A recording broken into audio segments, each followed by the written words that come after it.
I'm Deborah Walker, and thank you for joining me on Food for Thought. And on this week's Food for Thought podcast, I'm with Mary Heath, author of Get Your Life Back, a 12-week journey to overcome stress, anxiety and depression, published by Findhorn Press. She's a yoga teacher and an international stress management consultant. Hi Mary, how are you today? I'm very well, thank you, Debbie, and thank you for having me on your show. Now, the statistics you use in the book are really quite saddening in so many respects. Now, let's just start off with the 75 to 90% of doctor visits where patients are actually going and they're suffering from stress-related problems, aren't they?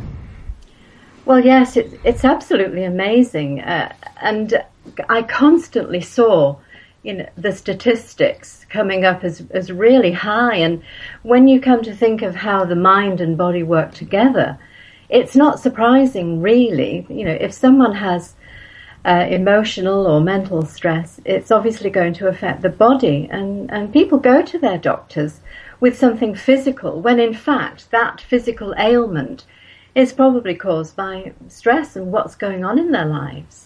And it's not being addressed, is it? Because actually our doctors are not geared up to deal with the lifestyle aspects of things, are they?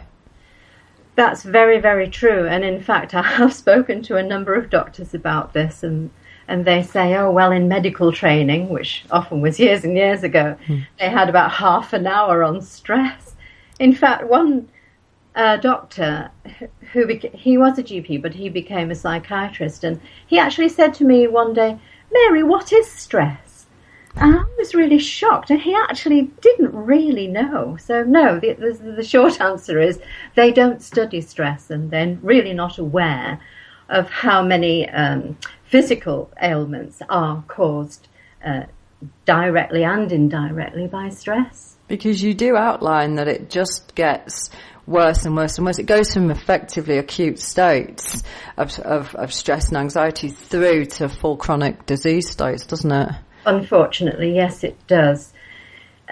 I think particularly if people don't go to their doctors at the beginning, so that it can be prevented from actually getting a lot worse. But the patients I saw, because I worked in secondary mental health, by the time I got to see them, they were very poorly indeed, unfortunately. And, which means that they're leaving the majority of people to deal with depression, stress and anxiety by themselves, or they've given them a medication which is probably not even going to address the underlying factor of the stress, isn't it? Absolutely, yes, spot on. I have been told numerous times of how people do go to their doctor eventually, and they get a prescription. The best that they ever get is possibly, not always, a referral to cognitive behavioural therapy, which is great, that's fantastic. But certainly in the NHS, they get 6 weeks, but the waiting list is often 6 months, by which time the patient has become more unwell, unfortunately. Yeah, and that's it. That's all they get.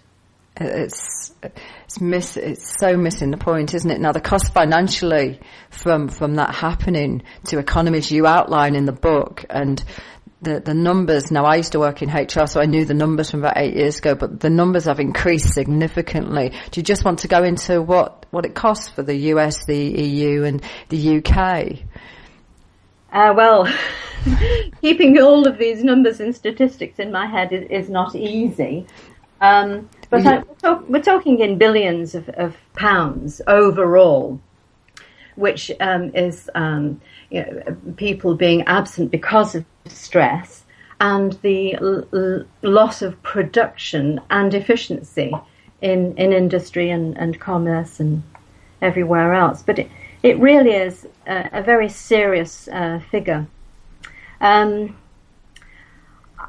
think, let me see, the British economy is estimated £3 billion each year, and that statistic was taken from the Health and Safety Executive. So it's shocking, and I felt so determined over many years to try and help this in my little way. I used to see so many patients or clients when I was working privately, and they were just coming in drones, and I thought, what can be done about this? And so you're actually helping me out here by giving some information to those people who just don't know what to do. And let me just, because I've got the numbers in front of me, so I'm just going to outline these numbers so that people can actually see. As you say, it's 3.7 billion in the UK, and the EU estimates that 40 million of its population are suffering from stress. Astonishing amount. But what actually blew us away was when we looked at the US numbers that you put there for the 300 billion. Our calculations, that meant that it was costing every single person in the US about $1,000. Yes, that's probably true. It is astonishing. It's a good word to use. It is, and it's so astonishing that you have to wonder, why on earth aren't our governments doing more about it? And you're absolutely right, because the World Health Organization, as you outline, basically says it's the leading cause of disability worldwide. So not only is it staggering in regards to the cost to the economy, which is what they're mostly bothered about, because it's obviously knocking on with health and safety as well as performance issues, but also they're not doing it with it through the medical services, as you're outlining, and therefore it's becoming a culture of disability that it's creating ultimately, isn't it? Well, absolutely, yes. I mean, it's good that some companies are providing stress management and counselling and support. I know that the NHS do that all the time. I work for the NHS. There was quite a good team of counsellors for staff who were stressed out.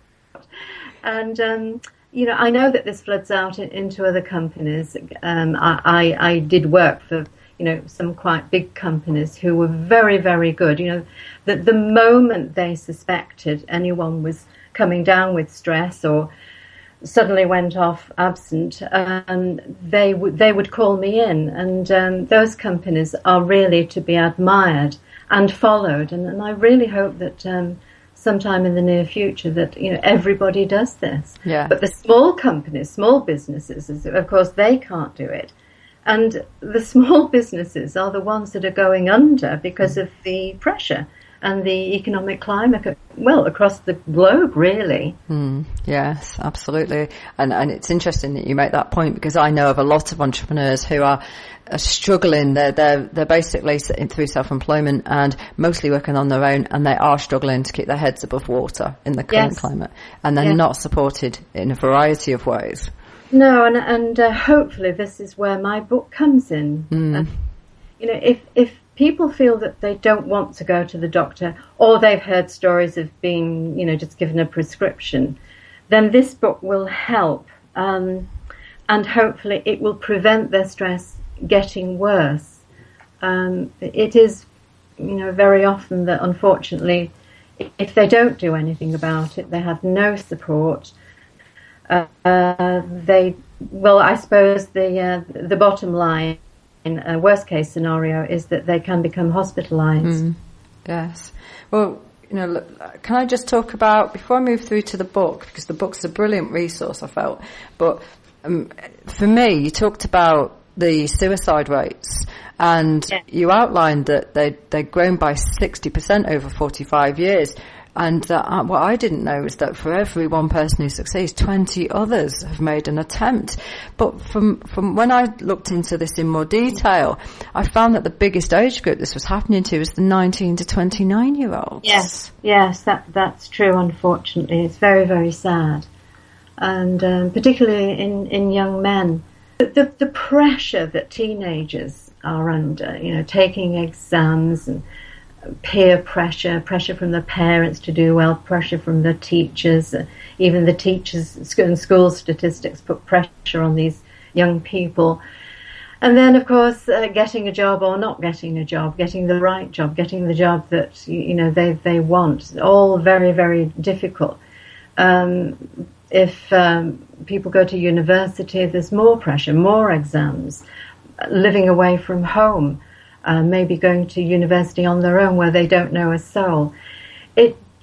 it just is so much pressure. And because they are not taught any coping strategies, no one ever sits them down and says, hey, look, if you get stressed, this is what to do.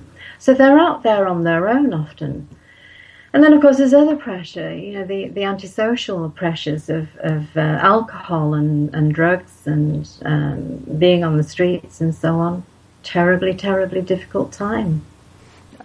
I think you make a really valid point in the book about how we're not teaching our children life strategies. And, I see this through, obviously my side of things is nutrition and the naturopathy. So I see that poor nutritional choices have come out of the lack of cooking skills. But what sort of strategies would you want to see taught in schools or even at universities? Well, I'm glad to say that there are, albeit very, very, very few schools and universities offering help. They are teaching meditation, sometimes relaxation, and maybe life balance, including nutrition. But of course, we need more of this. We need it in every school and every university. I would take it further than the relaxation and meditation. I would be teaching a basic philosophy of life, like living in the moment, doing one thing at a time, making lists, prioritize. Just little tidbits like this can help a great deal. And arrange a sequence of breathing exercises that I know got me out of a very difficult time many, many years ago. And I taught them to every single patient or client I worked with, because they are extremely helpful in problems like nervousness, anxiety, even panic attacks, insomnia, quick temper, and so on. These breathing exercises are very, very easy to learn.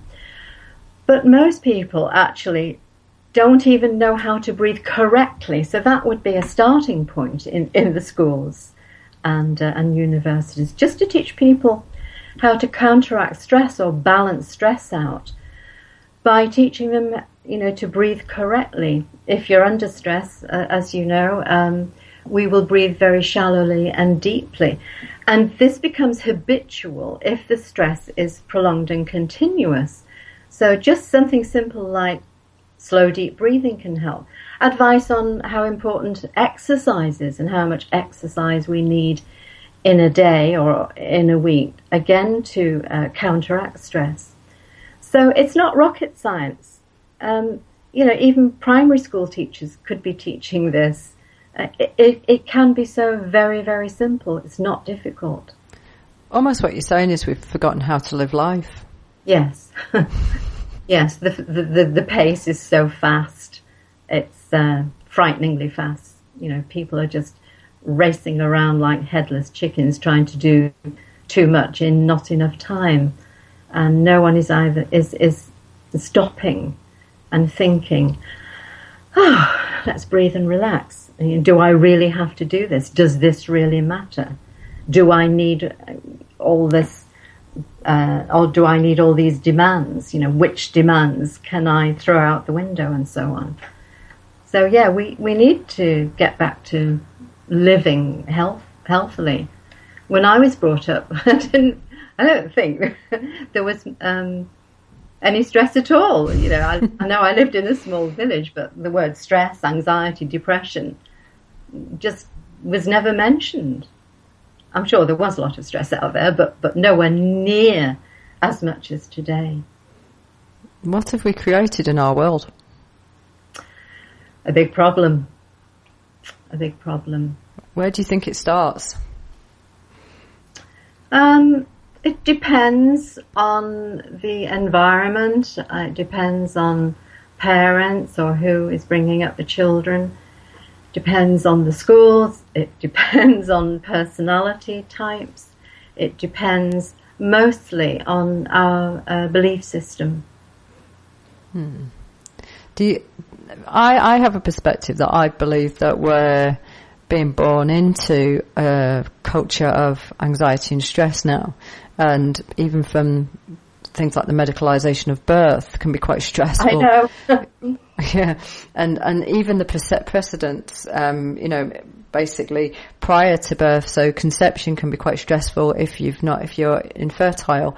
And so you can be having a number of stress experiences even during conception and then through pregnancy and then even during the birth. So I see that we've actually created almost an anxiety and stressful culture that then children are born into. And then school is very performance orientated nowadays.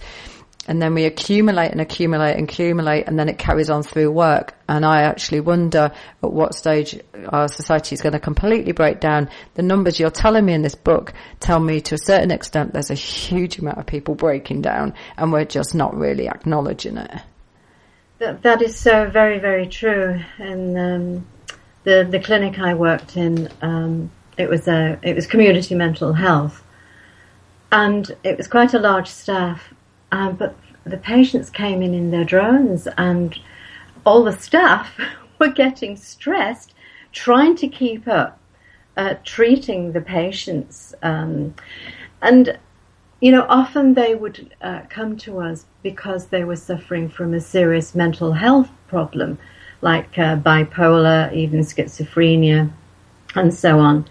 But yet everybody that walked through that door, everybody had stress. They were suffering with stress. And it was amazing, actually, how their other mental health issues became better once they were taught how to manage their stress. There were a great deal of people who were diagnosed with depression.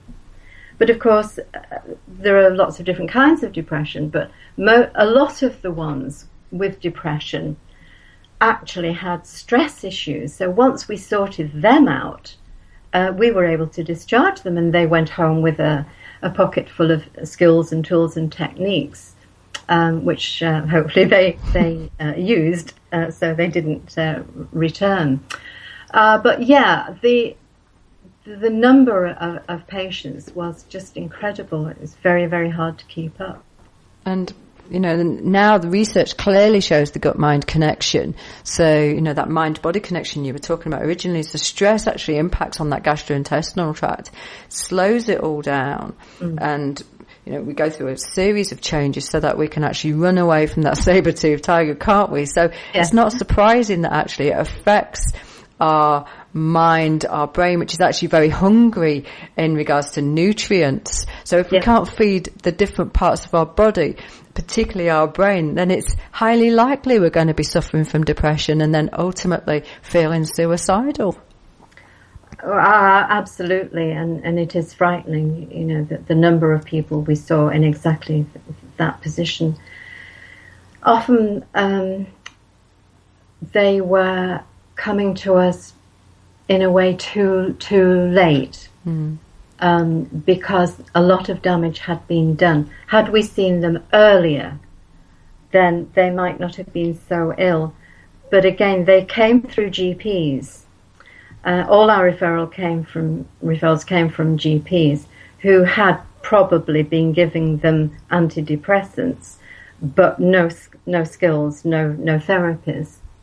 And incidentally, I can just say we did have a nutritionist attached to us, and we did teach our patients to eat well and eat healthily, because we all recognise the importance of that. It's fascinating, isn't it? Now, you're talking about when people should be addressing these issues.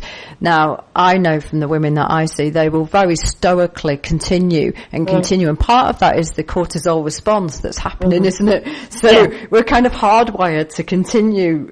Absolutely. But actually, at what point would you suggest people start to either come to see someone like yourself or start to address the issue outside of medicine? So I'm not saying that don't use medicine. I'm saying, what would be the signs for you that actually they need support? Well, first of all, I think there are a lot of people out there with healthy stress is coped with, and we all need some stress, to motivate us and to help us to achieve and succeed. And so, if you're sleeping well and you're eating well, and you have got some forms of coping strategies like relaxation, exercise, having fun, and so on, then those people are quite healthy. They recognize they've got some stress, but they enjoy it. A lot of people do thrive on it. So not those. So the next level is when people are not sleeping, they're not coping very well, they're maybe exercising and relaxing, but they still feel under an awful lot of pressure. The people who tend to have sometimes a negative attitude, telling themselves, oh, everything is terrible and I really can't cope with this and I don't know what's going to happen in the end. People who are maybe not going out so much, they haven't got the time to socialize, there's too many demands put upon them and not enough coping strategies. So those people need to do something about their stress before it gets worse, because it does spiral into the third stage. But just keeping on that second stage for a moment, I think if people maybe recognize their symptoms, and you can find lists of symptoms on the internet, but obviously my book actually lists symptoms and describes how to recognize what stage you're at. But yes, maybe a book would help, going to a yoga class or Tai Chi, or going, if they can afford it, to pay to see a therapist of some kind. If they don't do anything at that stage, then it's possible, not always happens like this, but it is possible that they do become more seriously ill. So they're having a lot of time off work. They are feeling very low in mood. They're having a lot of negative thoughts. They're feeling ill. By this time, they will have quite a lot of physical symptoms, as you've just described.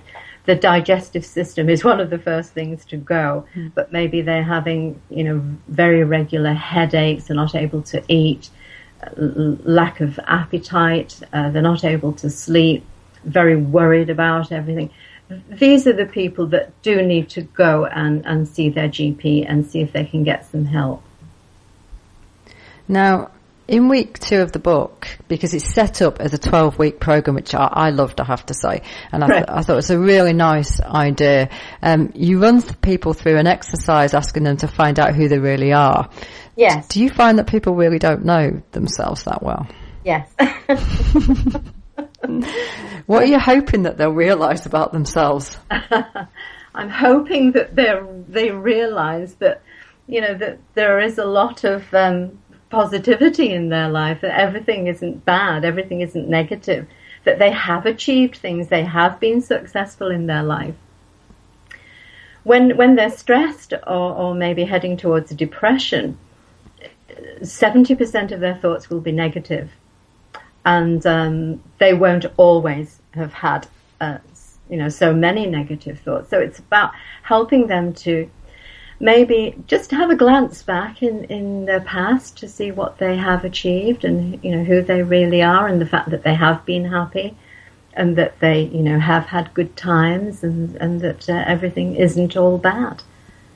Why do you think people find answering the question about finding positive things about themselves so difficult to answer?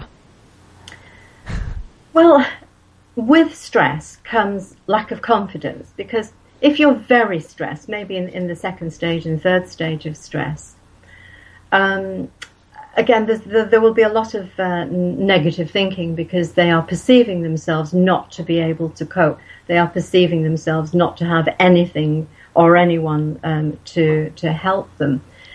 Now, they will suffer a lack of confidence because of that. So, because of their negative perception, they will lose confidence. They will also lack self-esteem, because they will be perceiving themselves not to be doing anything well, not to be doing anything good, not to be very, very helpful. Maybe they're suffering at work or in a relationship. And so the focus is all there.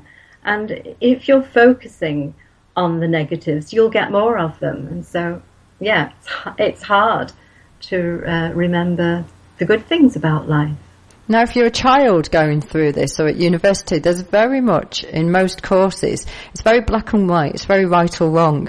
And, I know you say we shouldn't focus on mistakes, there is no such thing as mistakes, but actually for a child, there could very well be the perception that actually by getting crosses continuously, that actually those are mistakes, and that can be quite demoralising over time. Absolutely. My husband, in his second career, went into teaching, and he was taught never to use a red pen, not to put crosses, to praise them even if they did get things wrong, and to encourage them, to maybe do a little bit more to get it right next time. And I think things are changing in schools now, but not enough. I don't think there's enough support because there are too many children in the classrooms and not enough teachers, and maybe they don't get that one-to-one support. And same thing at home, parents may be very busy and not able to encourage their children and praise them. I know the Chinese have a philosophy of always praising children no matter what. I'm not saying that that's a good thing in every case, because, children do sometimes behave badly, but we have to remember it's not the child that's a bad child, it's the child behaving badly, and there's a big difference there. So if a child is naughty, a parent or a teacher, can shout at them and admonish them and, give them a lot of negative vibes.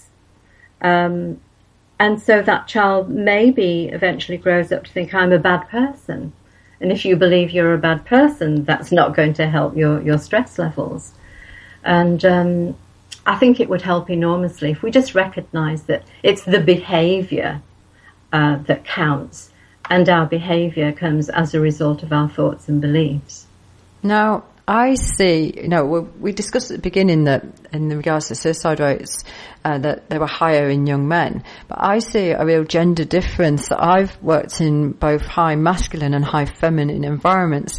And I saw that when we were doing career transition, which was part of the role that I originally did, that the men were far more optimistic whilst they were out of work about getting a new role and than actually the women were. And the women were often very, very denigrating about their own abilities and would often just automatically think that actually that was it. They were out of the career game forever. Do you see gender differences? Have you seen gender differences like that? Yes, I have, and I think it's a culture of our country, really. I think many years ago, when I was a child, and I'm in my late 60s, children were brought up whereby the men had to go out and earn the money, and the women had to have babies and look after the children, end of. And not many women went to work. Even in my lifetime, it was only just beginning really in my 20s and 30s where women were going to work. So a lot of things have changed now, but I think men and women have totally different demands and pressures. I have to say in the hospitals and the clinics where I worked, the majority of patients were women. But I did used to wonder whether that was because men were not very good at going to see their doctors. And that is still true. That's very true in my clinic. Now, you wrote the book to help those with stress. It's as a resource, and it's very much run like a workbook. It's a program over 12 weeks, isn't it? And Can you just outline the book for us and why you actually wrote it as you've written it?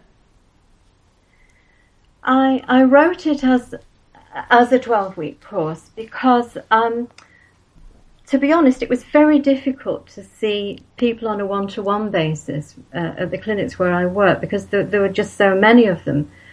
And I found eventually that running groups and courses had a lot of advantages because, 8 or 12 people met over a period of 8 or 12 weeks and they got to know one another and they supported one another. And in the first week, they would recognize that they weren't alone in this. A lot of people don't know about stress. So when they get to a course on stress and realize what it is, they think, oh, I am normal. I'm not going crazy. So the courses became very successful. And I discovered when I moved from 6 weeks to 8 weeks to 12 weeks that the rate of the patients getting better was higher in the 12-week course. Right. And so I thought, well, this must be because I can teach them more in 12 weeks than I can in 6 or 8 weeks. Mm. And it was these added skills and techniques that I taught them that actually came to discharge at the end of the course. So I came to write the book because I was coming up to retirement, and the clinic wasn't replacing me, and so there was no one to take these courses anymore. And I was asked a couple of times, actually, why don't I write a book? Because putting all the resources in one place into a book that was available to everybody might help a great deal of people. Because there is little help out there, even if people do go to their GP and it's either medication or a long waiting list to see a therapist, and because there were really no books on the market that contained such an eclectic mix of therapies and techniques, I sat and thought about it a lot. In fact, I'd been retired a year before I actually started to write the book, but there'd always been this nagging going on in my head. You've got to write this book, you've got to get it down in writing. And so I listened to my head. And even though I was retired, I wrote a book, and there was a lot to put in it. And I thought, really, it needed some sort of structure. I didn't want it to be anything like a textbook. I'd read enough of those in my life, and page after page after page of just text was a little bit boring. So I decided to do 12 weeks because that's, I knew that would work. But I decided to divide it into different categories. So categories including things like breath control, correct thinking, or CBT, cognitive behavioral therapy, relaxation, understanding, awareness, physical health, managing stress, managing anxiety. So there are 13 categories actually, and these categories are there throughout the book. So every week or every fortnight, you'll get a skill or some information on each of these categories. And then the weeks are divided, obviously, into 7 days. Mm. And so in a week, you can expect to either understand something or be more aware of what is happening in a certain problem. You'll get either a relaxation or a meditation. You'll have a breathing exercise, and you'll have some direction as well. Such as getting organised, or going out to socialise, or helping other people, things like this. There's a lot of yoga philosophy in there, as I've already mentioned, taking one day at a time, being in the moment, accepting yourself for who you are and other people, etc. So the reader is expected to read just one day at a time and work on that subject, whatever it is. So practicing it and putting it into practice if it's a direction or a breathing exercise. And so the book is also progressive. So each week the breathing exercise is a little more effective than the last one, and the same with the relaxations. So by the time they get to the end of the 12 weeks, hopefully they're all well again. But it isn't just for people who suffer with stress and anxiety and depression.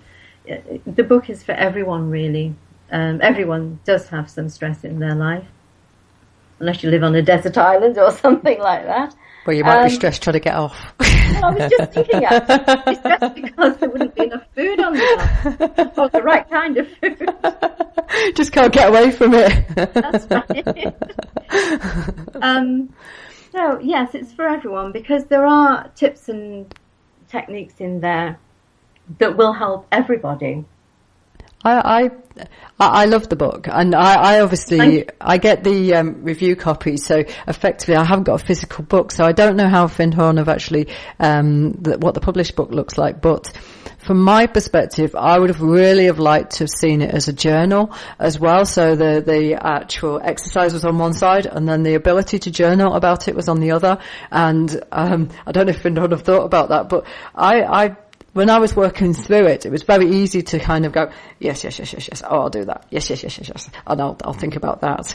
So it didn't engage me in the way that almost I wanted to, because I wanted to write about it, about what my experience had been with the meditation or the breathing exercises. Absolutely. And I don't know if they've thought about doing that, because I do think that would be a really good addition to it. But I loved the fact that it was broken up, and it really does take you through a lot of different things that you can do, and truly about you. I know you deal with the anxiety, you deal with the depression side, so you have broken it up in regards to dealing with that. Which exercise in the book do you personally find the most powerful to enabling someone to create a good basis for coping? Well, you would expect that to see on the first day, and it is actually on the first day, and that is, as I've mentioned already, living one day at a time, being in the moment. You know, the stress comes from the past or the future generally, and I think if you can live in day-type compartments, or even better, hour-type compartments, you know, so that you're just focusing on the here and now, what you're doing now, what's happening now, that will help a great deal. And then on day 2, the lesson in breathing, because most people do breathe a little bit too shallowly, and if people are very stressed, their poor breathing will affect everything, mind, body, spirit, everything. So those 2 things are on the first 2 pages. And Debbie, can I just go back to your comment about having a journal? Yes. I did discuss it with them, but the book is quite big. I know, it is. It's 270 pages. Yeah. So she didn't want it to be any bigger.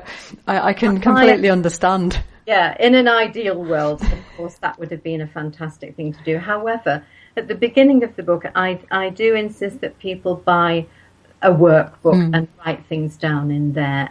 And in fact, throughout the book, I do suggest, you know, that they write everything in there and use it as a journal as well. So I hope people will do that, because I totally agree with you. It is important to sort of, you know, think about what you've done and what you've achieved and what your thoughts and feelings are. Yeah. Yeah. No, I love the fact that you're talking about living one day at a time and everything. And I actually personally find that that's actually very, very helpful. And I took a piece of advice years ago from Steve Pavlina, who basically dealt with one thing at a time. And if he started on something, he worked on it until he finished, and whether that was opening his mail or writing a piece of work. And I truly found that was the way I resolved my anxiety and stress. Yeah. So, yes, what we're talking about here is becoming more mindful and more engaged, because the flitting around and the constant distractions mean that actually we do become far more overwhelmed far quicker, don't we? Oh, absolutely. The second principle of yoga philosophy is doing one thing at a time and sticking to it and concentrating on it and doing things in order of priority. And yes, I was only talking to my daughter the other day about this. She leads an extremely stressful life, and she forgets to do this one thing at a time. So once I'd reminded her, she got back on track, and she texted me 2 days later to say, yes, it really does work. I feel so much better from doing that. So, yeah, it is important. I have got a section in the book on that, and describe how we are often doing the opposite, flitting around all over the place and never feeling that we've accomplished anything. Yes, and part of this is about letting go as well, isn't it? About all the detritus that we often have going on as well, feeling that it's all important, and in reality it's not, is it?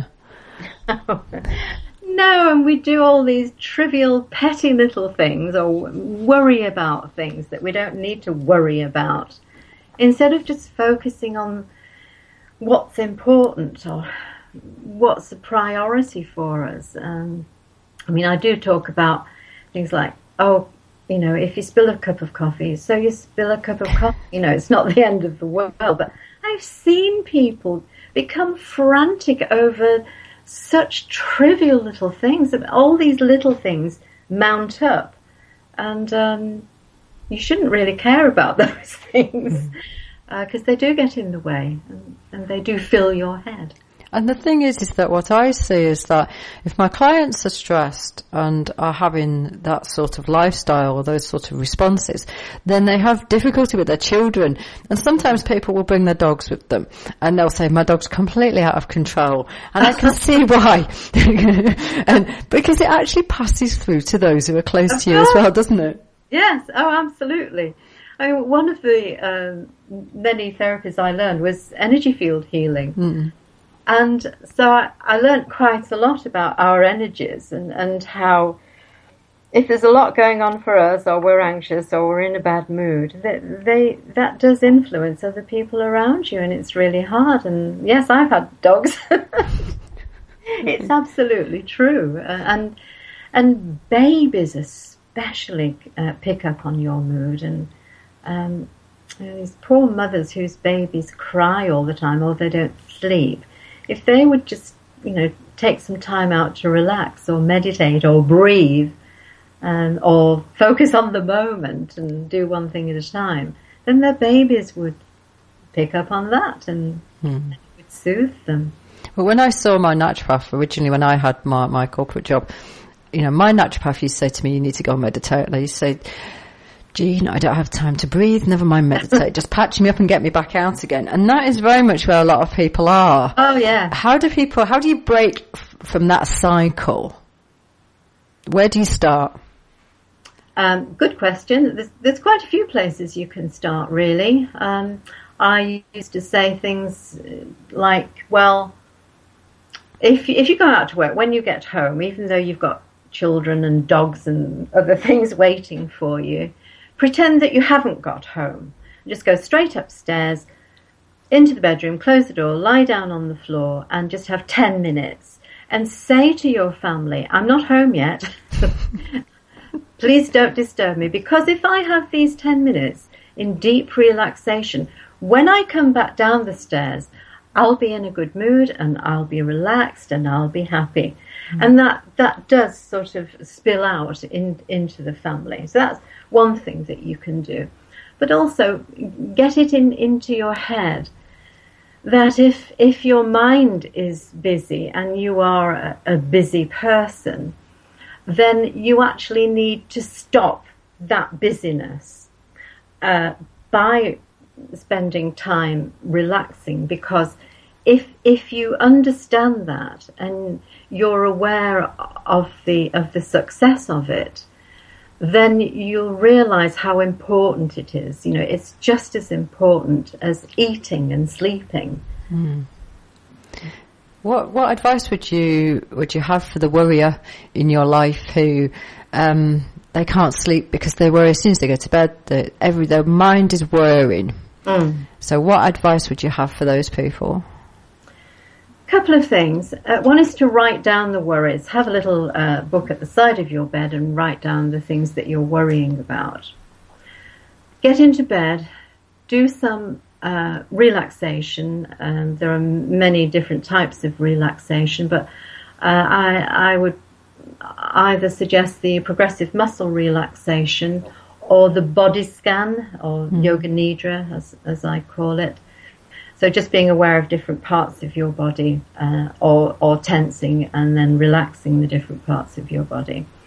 And then there's a brilliant exercise, breathing exercise, that actually helps not only to calm your mind, but actually to induce sleep. It's a very simple one. You take a slow, deep breath all the way in and all the way out, but as slowly as you can, but not forcing it. So don't breathe so slowly that you're gasping at the end of the out-breath. So then divide that long breath into 2 equal parts. So you breathe in halfway and pause, then breathe right in, halfway out, pause, and right out. And then into 3 and 4 and up to 6 divisions. It's best if you practice this during the day. Don't do it for the first time when you get into bed and you want to sleep, but practice it throughout the day, because if you do it fairly slowly during the day, it will calm your mind. If you do it very slowly at night when you get into bed, it should induce sleep. If you're not asleep at the end of the 6 divisions, go back and do the whole sequence again. There are other tips as well for sleeping. Now, you use visualization in the book, used by athletes, now very popularised by John Gabriel, Dr. David Hamilton. What do you suggest people visualise on to help with things like depression, for instance? Well, for depression in particular, I would get them to visualize themselves being the person they want to be. So obviously being healthy, being happy, having fun, being with friends, or being away in a beautiful place, and just maybe get them to create a story in their minds and visualize this, and visualize it using all the 5 senses.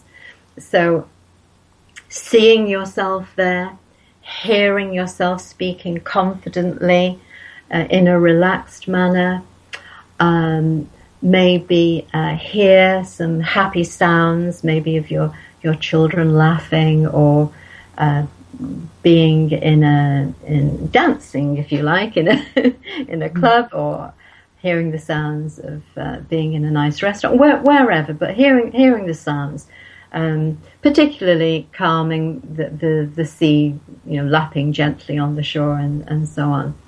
And then tasting their favourite food and smelling their favourite perfume. So using all of the 5 senses, and then creating this story or this visual image, and then stepping into that happy, healthy you, and being you in that moment, and holding on to it, and knowing what it feels like, and feeling what it is to be without depression, to being happy and healthy.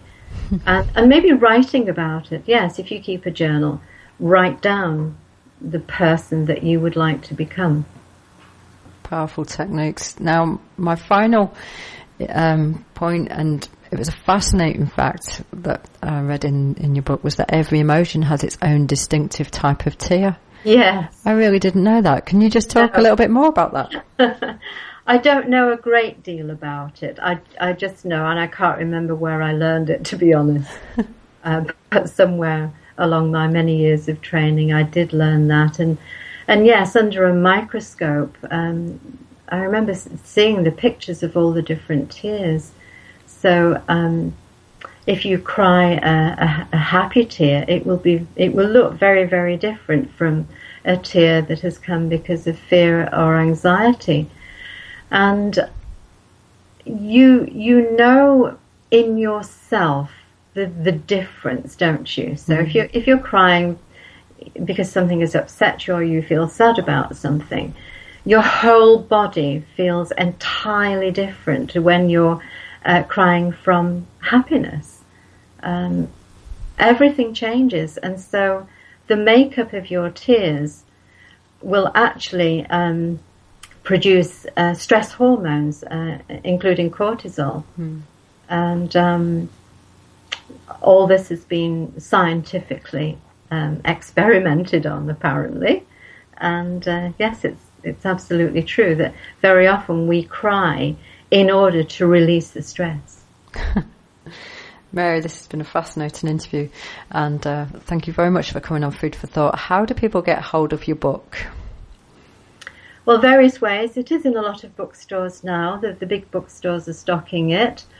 And you can, if you look on my website, do you want me to give you the website address? Yep, absolutely. It's www.maryheath.co.uk.